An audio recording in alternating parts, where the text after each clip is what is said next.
ఊరికి వచ్చి పూర్తయినటువంటి సందర్భంలో అమ్మకు ఇది వద్దు అనేటువంటిది వద్దు, నాకు ఇది చేయొద్దండి అనేటువంటిదే అమ్మ అయితే అభ్యంతరం చెప్పింది. అయితే మాకు కొంత ఆశ ఉంటుంది, కర్తవ్యాలే అయినప్పటికీ కూడాను కొన్ని సందర్భాల్లో వాటిని చేయడానికి శాస్త్రం కూడా అనుమతించదు. అలా అనుమతించని స్థితిలో మనం శాస్త్రాన్ని ధిక్కరించకుండా, అశాస్త్రీయతకు చోటివ్వకుండా, ఆ సందర్భంలో భగవత్ ప్రీతి కొరకు లోకక్షేమార్థమై ఏదో ఒక కైంకర్యాన్ని చేస్తే లోకంలో మనము అనివార్యంగా చేయాల్సి వచ్చింది. ఎవరు దొరకలేదు పురోహితులు. అంకయ్య అని మా ఇంట్లో కార్తీక పూర్ణిమ వ్రతం చేయించమని అడిగితే నాకు పూర్తిగా రాదు వ్రతం. అయితే అమ్మ నేను చెప్తాను, నాతో పాటు వచ్చి సత్యనారాయణ వ్రతం ఎట్లా చేయాలో ఉండి నేర్పించినటువంటి మొదటి గురువు. అలాగే వివాహం నాకు ఎలా చేయాలో పూర్తిగా క్రియాసరళి తెలీదు. ఏదో కొంత మంత్రభాగం తెలిసి ఉండొచ్చేమో, కానీ మన దేవాలయంలో ఎక్కువ వివాహాలు జరిగేవి. ఇప్పుడైతే కళ్యాణ మండపాలు కానీ ఎక్కువ సత్యనారాయణ స్వామి దేవస్థానం ముందు అనేకమైన వివాహాలు జరిగాయి. పురోహితులు వస్తామన్నటువంటి పురోహితులు రాకపోవడం వలన అక్కడ దేవాలయంలో మీరు వచ్చి పెళ్లి చేయించండి, ఏదో తాళి కట్టిస్తే చాలు అని పిలిచారు. అయితే అమ్మకు కొంత చూసి అనుభవం ఉన్నందువలన ఇలా చెయ్యి అని పక్కన ఉండి తను నాతో మొట్టమొదట వివాహం కూడా తనే గురువుగా ఉండి చేయించింది. ఆ తర్వాత దేవాలయం కూడా తాతగారు, తర్వాత నాన్నగారు దేవస్థానం నేను చేయలేను, నాకు అనేకమైనటువంటి వేరే భారాలు ఉండడం వలన బీగాలు ఇచ్చేసి ధర్మకర్తకి ఇచ్చేసి వచ్చేసారు ఇంటికి, ఈశ్వరయ్య గారికి. అమ్మ దగ్గరికి వెళ్ళి, అయ్యో పిల్లల్ని పెట్టుకుని నేను చూసుకుంటాను, మీరు గుడికి రావద్దు. నాకు అది 13వ ఏడు. తను ధర్మకర్త దగ్గరికి వెళ్ళి, ఈశ్వరయ్య గారు నాకు ఇంకా జ్ఞాపకం ఉంది, మా శుక్రవారం అయితే అన్ని విగ్రహాలకు ఈ చిన్నపిల్లలు ఎట్లా అభిషేకం చేస్తారు, సాధ్యం కాదు కదా అంటే, నేను దగ్గరుండి శుక్రవారం మాత్రం ఆయన రమ్మంటాను అని చెప్పి నాన్న శుక్రవారం వచ్చి అభిషేకం చేసి వెళ్ళేవారు. ఆ వస్త్రాలు కట్టడం అంతా మా కష్టం. తన దగ్గరుండి వచ్చి ఆ పెద్ద వాకిలి తెరిచి వరడ మూసేంత వరకు తన దగ్గరుండి నడిపించిన ఈరోజు ఈ స్థితి ఉండడం అంటే కేవలం తనకే ఒక తల్లి, తండ్రిగా, గురువుగా, సోదరుడిగా, అక్కగా, చెల్లెలిగా అన్ని రకాలైనటువంటి పాత్రలు నాకు చాలా లోకంలో అనుభవం. తండ్రి లేకుండా పిల్లలు చాలా ఉన్నత స్థితికి వస్తారు, తల్లి లేకపోతే పిల్లలు అంతటి స్థితికి రాలేదు. నేను చాలా గమనిస్తూ ఉన్నాను లోకంలో. అటువంటి తను ఇంత స్థితికి మొట్టమొదట విమర్శకురాలు అమ్మ. పౌర్ణమి రోజు మనం ఇంటికి పోయిన తర్వాత 2:30 అవుతుంది, ఇంటికి వెళ్ళిన తర్వాత అప్పుడు భోజనం చేసి తినాలి. అప్పుడు తను ఈరోజు ఇది చేయలేదే, ఇలా తప్పు చేశావే అని మొట్టమొదట విమర్శకురాలు ఆమెని. ఎప్పుడు కూడా ఏదో పిల్లలను మారం చేస్తున్నారో వాళ్ళని గోము చేసేటువంటి వ్యక్తిత్వం కాదు, సరిగా మార్గనిర్దేశనం చేసేటువంటి వ్యక్తిత్వం. అలా విమర్శకురాలుగా ఉండడం వలన మాత్రమే అనేకం ఈరోజు ఈ స్థితిలోకి తప్పులు చేస్తూనే ఉంటాం. వాటి నుండి, ఆ తప్పుల నుండి అధిగమించి సరైనటువంటి మార్గాన్ని నడిపించడానికి ముగ్గురే కారకులు. మనిషి 4 స్వయంకృతం వలన ఆయుష్, క్షేమము క్షీణిస్తుంది అంటాడు. ఏమిటి అంటే ఆలస్యాత్, సోమరితనం వలన, అన్నదోషాత్, తినకూడని ఆహారాన్ని తినటం వలన, అకృత్యకరణాత్, చేయవలసినటువంటి పని చేయకూడని పనిని చేయడం, కృత్యాకరణాత్, చేయవలసిన పనిని చేయకపోవడం. ఈ 4 వలన ఆయుః శ్రీశ్చ వినశ్యతి, ఆయుష్, క్షేమము క్రమంగా తొలగిపోతుంది. ఒకవేళ ఇప్పుడేమన్నా క్షేమంగా ఉండొచ్చేమో, కానీ తరువాత తరం వాళ్లకు అతి కష్టమైనటువంటి జీవనం ఏర్పడే అవకాశం ఉంది. ఇప్పుడు ధర్మాచరణం వల్ల ఇప్పుడేమన్నా కష్టం కలగచ్చేమో, కానీ తర్వాత తరాల వాళ్లకు ఎంత క్షేమమో చెప్పలేనటువంటిది. ఆ దేవాలయంలో ఒక అర్చకులుగా 10 రూపాయల జీతంతో ప్రారంభం చేసినటువంటి తాతగారు ఈరోజు స్వామి అన్ని రకాలైనటువంటి క్షేమాన్ని ఇచ్చారు అంటే వాళ్ళు నిరంతరం చేసినటువంటి ఆరాధనని ఉదయం 7:30 గంటల నుండి 8 గంటల మధ్యలో 4 వీధులు ఇట్లా ఇదే వీధిని దాటుకుని స్వామికి నివేదన పెట్టకుండా ఆమె ఏ రోజు ఉన్నటువంటి వ్యక్తి కాదు. నివేదన లేనటువంటి రోజు లేదు.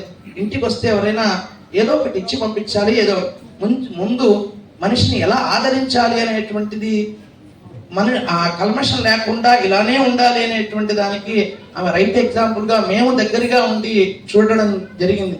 కాబట్టి ఈ చిరు కైంకర్యం అనేటువంటిది స్వామికి ఈ సందర్భంలో చేయడం వలన ఆమెకు సమస్తమైనటువంటి ఉత్తరోత్తరమైనటువంటి భగవద్ అనుగ్రహం కలగాలి అని మాత్రమే, వేరే ఏ ప్రయోజనం అమ్మ ఎందుకు ఇవన్నీ అంటే ఇది భగవత్ ప్రీతి కొరకు చేసే సంకల్పంలో గోత్రనామాదులు కూడా చెప్పలేదు. చెప్పినటువంటిదంతా లోకక్షేమార్థం, భగవత్ ప్రీత్యర్థం, భగవన్ ముఖోల్లాసార్థం, ఇక్కడ ఉన్నటువంటి అందరికీ క్షేమం కలగాలి, అందరిలో మనకు కూడా ఎంతో కొంత పుణ్యఫలం ప్రాప్తిస్తుంది అనే సంకల్పం. ఏ గోత్రనామాదులు చెప్పి ఉచ్చరించి చేసినటువంటి కైంకర్యం కాదు. కాబట్టి ఇటువంటి కార్యక్రమంలో మీరందరూ దాదాపు నా చిన్న వయసు నుంచి అందరూ నన్ను రారా పోరా అని పిలిచేటువంటి దగ్గర నుంచి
చిత్రం కర్మ యదస్వమేధః సమృద్ధి అగ్నే హవిషాదిషాణా ఘృతప్రదీపో ఘృతయో నిరేధి ఘృతం వేత్వా మధుతారకవ్యం విదేవ పుత్రమభిరక్షతాదివం.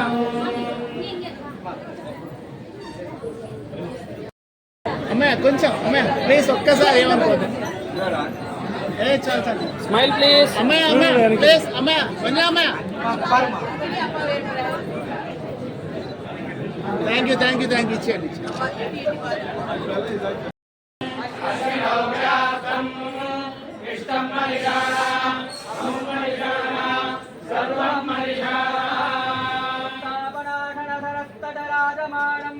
సంసార తత్వజన పోషణ సేవ్యమానం సర్వేష్టదానశయనం కుశలాభిరామం శ్రీవీరరాఘవ విభం ప్రణమామి మూర్నా మునివన్మూర్తి మూవరాయినేదం విరిక్తురైతమునిరన్ ఉభయన్ననన్నరుణ్యం విన్నవర్గో తనియలిషేయంతానురమనాగిలం కన్నయ్యాత్రియం ఎందయం భగవాన్ రుపుర్విడమిదానే కనకవల్లికాయార్ వీరరాఘవ ప్రమాణం.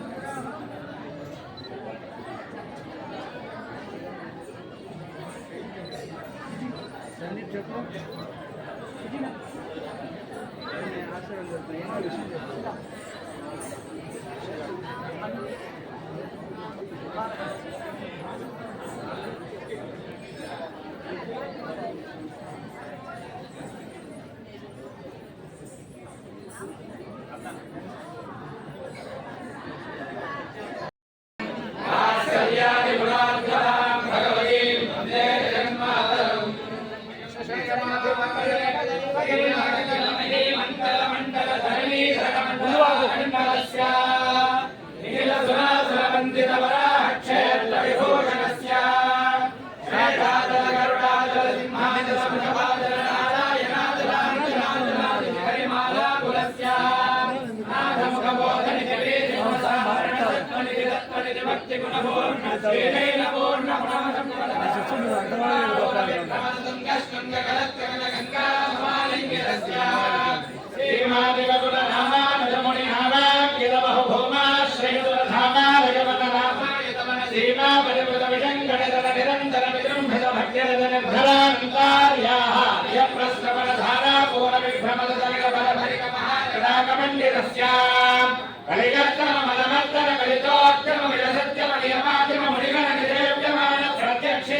அலர்மேல் மங்கா சமேத திருவேங்கடமுடையான அனுகிரகம்.